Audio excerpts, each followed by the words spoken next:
तो चलिए जय हिंद, जय श्री राधे राधे। तो जैसा कि मालूम हम लोग का मेडिवल हिस्ट्री क्लास है, आज हम लोग का 21 क्लास है, 21वीं क्लास है। और आज हम लोग पढ़ने वाले हैं मुगल साम्राज्य का दूसरी राजा शासक के बारे में, हुमायूं के बारे में। इससे पहले आपको बाबर के बारे में पढ़ा दिया गया है और उसके बाद हम लोग बाबर के बेटे यानी हुमायूं के बारे में पढ़ेंगे। तो आपको पता है कि बाबर के 4 पुत्र थे, हुमायूं था, उसके बाद देखिएगा कमरान था और आक्सरी था, उसके बाद हिंदाल था। तो बाबर की मृत्यु 1530 में हो जाता है, ठीक है। अब उसके बाद हम लोग बताए थे कि अब हम लोग अगले क्लास में हुमायूं के बारे में पढ़ेंगे। तो आपको बता देना, अब कमेंट में 2-3 बच्चे कमेंट किए थे कि सर ये जो हिस्ट्री क्लासें हैं वो सिर्फ कंपटीशन के लिए है कि, और हम बोले कि बाबू सब क्लास के लिए, इंटर के लिए है, बीए के लिए है और मैट्रिक सब के लिए भाई, जितने अभी स्टूडेंट लाइफ में आप सब के लिए ये हिस्ट्री क्लास एलिजिबल है, ठीक है। तो चलिए हम लोग क्लास को स्टार्ट करते हैं और हुमायूं को बारे में पढ़ लेते हैं, ठीक है। तो आपको पता है कि हुमायूं के जो शासन चल रहा है वो 1530 से लेकर 1556 के बीच में इनका शासन चल रहा है, ठीक है। हुमायूं का पूरा नाम देखिएगा तो इनका हुमायूं का पूरा नाम नसरुद्दीन हुमायूं था, जो कि 29 दिसंबर 1530 को ये आगरा में जो कि 23 वर्ष की अवस्था में ये सिंहासन में बैठे थे, ठीक है। मैंने समझे कि ठीक ठाक युवा अवस्था में पहुँच चुके थे, लेकिन इनके युवा अवस्था में क्या एक बहुत बड़े साम्राज्य मिल गया असल में हुमायूं को। तो 23 वर्ष की अवस्था में क्या हुआ, ये आगरा के सिंहासन पर बैठ जाए।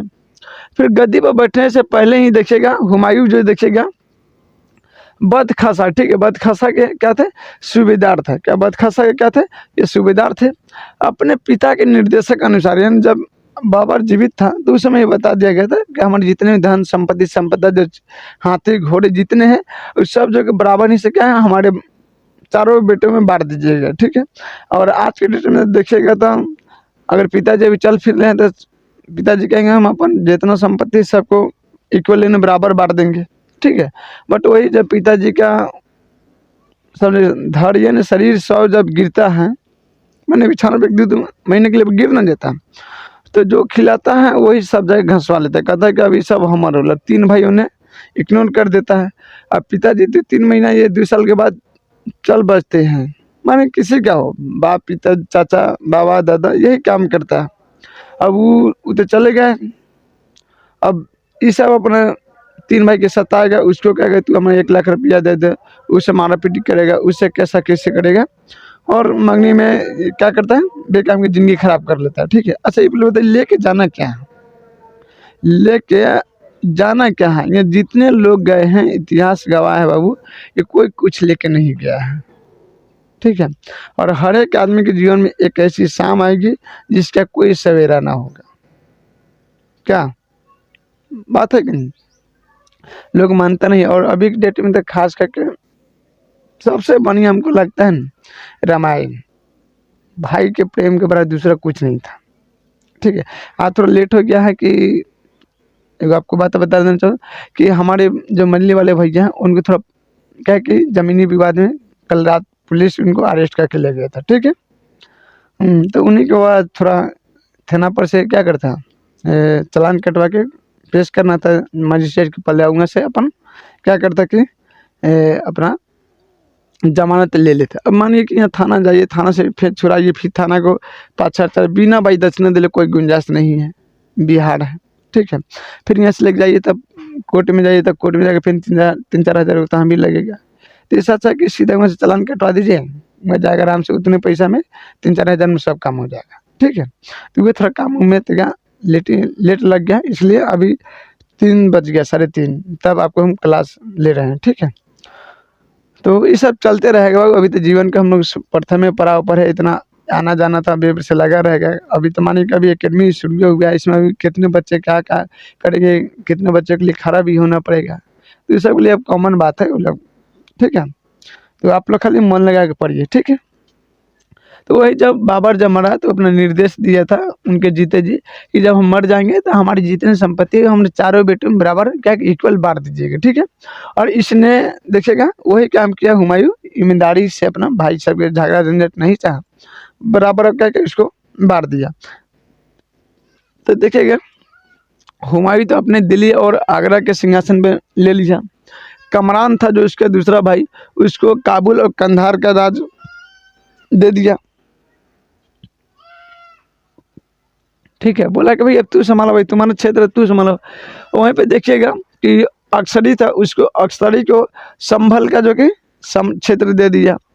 हिंडाल को देखिएगा अलवर और मेवाड़, ठीक है, अलवर एवं मेवाड़ का क्षेत्र दे दिया। बोला कि भाई अब सब क्या अपने अपने क्षेत्र में साम्राज्य में अपना राज्य करूँ, अपना चलाइए राजपाट, ठीक है। वहीं पे बात कीजिएगा कि हुमायूं के एक चचेरे भाई भी थे जिनका नाम था सुलेमान मिर्जा, ठीक है। सुलेमान मिर्जा को भी क्या बोले कि भाई तो क्षेत्र पर सबको चाहिए कि तू क्या करो कि हमारा जो बदखासा प्रदेश है उसका तू सूबेदार बन जाओ, ठीक है। वहाँ के मैंने सूबेदार छोटे मोटे गाँव का संचालित करना, पूरा अंदर जितना मामला सब अपने लेकर रख ले रहता, तो उसको संचालित करना, उसको रिपोर्ट उपोर्ट में क्या सब हो रहा है उसको हमको देते रहे, ठीक है। तो सुलेमान को क्या बदखासा का क्या बदखासा प्रदेश का सूबेदार बना दिया। वहीं पे बात करते हैं कि हुमायूं जो कि चौसा के युद्ध के बारे में आप लोग सुनने हुए, चौसा, ठीक है।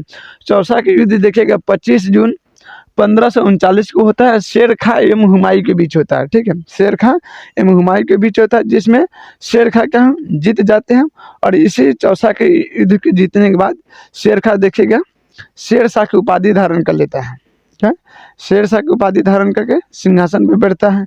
इससे पहले कोई भी शेर खां देखिएगा शाह के उपाधि नहीं धारण किया था, लेकिन जनते हुमायूं का हराता है शेर खां, ठीक है। चौसा के युद्ध में उन्होंने शेरशाह की उपाधि धारण कर लिया, ठीक है। उसका बाद फिर देखिएगा बिलग्राम एवं कन्नौज के युद्ध, ठीक है। बिलग्राम एवं कन्नौज के युद्ध में देखिएगा कि शेर खां फिर हुमायूं के बीच में ये द्वितीय युद्ध होता है, ठीक है। ये कब होता है? तो 17 मई 1540 को होता है, जस्ट एक साल बाद शेर खां हुमायूं के बीच होता है। और इसमें फिर हुमायूं क्या होता है? पराजित हो जाता है। क्या होता है? हुमायूं इसमें पराजित हो जाता है और यहाँ से हुमायूं भाग जाता है। कहाँ भागता है?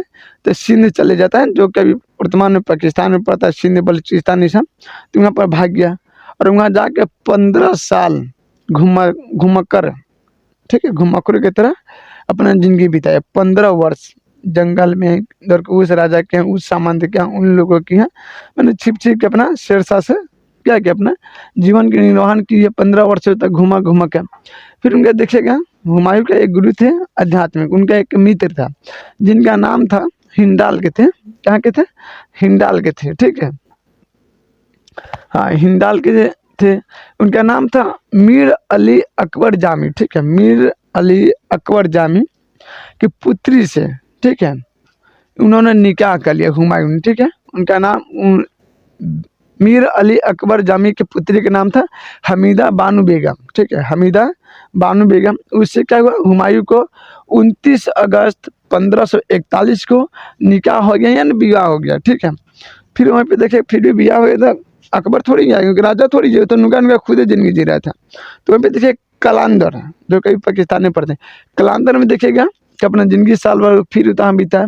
तो अकबर, ठीक है, अकबर का जन्म हुआ। कलंदर में कहाँ जन्म, किसका जन्म हुआ? तो अकबर का जन्म हुआ, ठीक है।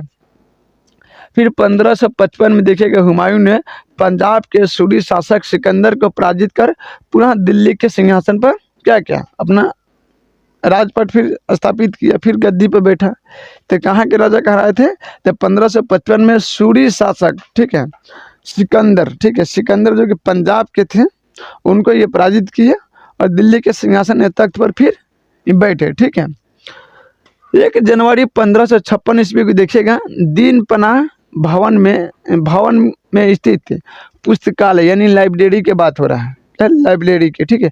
लाइब्रेरी में जो सीढ़ियाँ थी उसका नाम था शेर मंडल, ठीक है। शेर मंडल की सीढ़ियों से गिरने से क्या हुआ? गिरने के कारण हुमायूं का मृत्यु हो जाता है, ठीक है। हुमायूं का मृत्यु लाइब्रेरी के सीढ़ियों से गिरने से क्या उनका मृत्यु हो जाता है। वो किस भवन के थे? तो दीन पनाह भवन के लाइब्रेरी था, उसको जो कि सीढ़ी पर से गिरा, जो सीढ़ी का नाम था शेर मंडल की सीढ़ियों से गिरने से हुमायूं का मृत्यु हो जाता है। आगे हम लोग बात करते हैं कि हुमायूं नामा जो कि पुस्तक किसने लिखा है। तो आपको मालूम है कि हुमायूं नामा जो पुस्तक लिखा है वो लिखा है गुलबदन बेगम। कौन लिखा?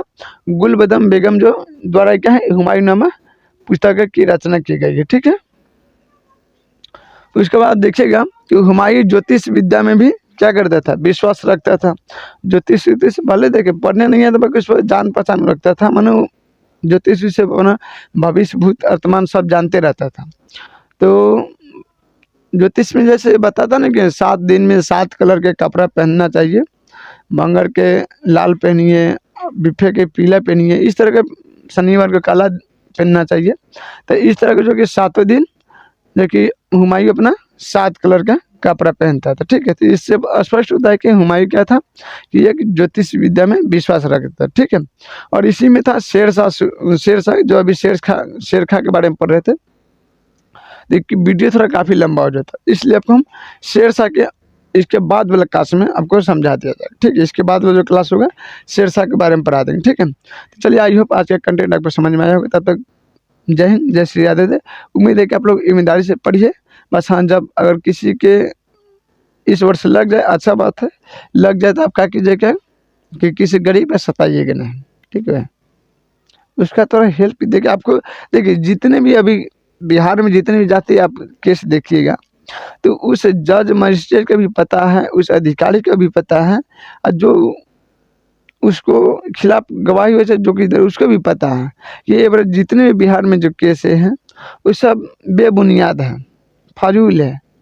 अगर एक थप्पड़ भी अगर किसी के ऊपर लगा दिया गया है तो उसके ऊपर जबरदस्ती 4-5 बढ़िया तगड़ा लेके ठोकवा देगा धारा कि चोरी किया है, ऊपर से रेप करने के लिए बोला है, जान मारने के लिए बोला है, ये सब धारा लेके ठोकवा दे। उससे बोलेगा कि केमारी तुर के हमारा संदूक लूट के ले गया, ठीक है। तो ये बिहार में ये सब, बाकी गांव में सब बिहार में अभी कॉमन बात चलता है ये सब, बाकी सुधर जाएगा, समय आएगा, ठीक है। तो चलिए हम लोग फिर हम लोग मिलेंगे अगले नेक्स्ट क्लास में।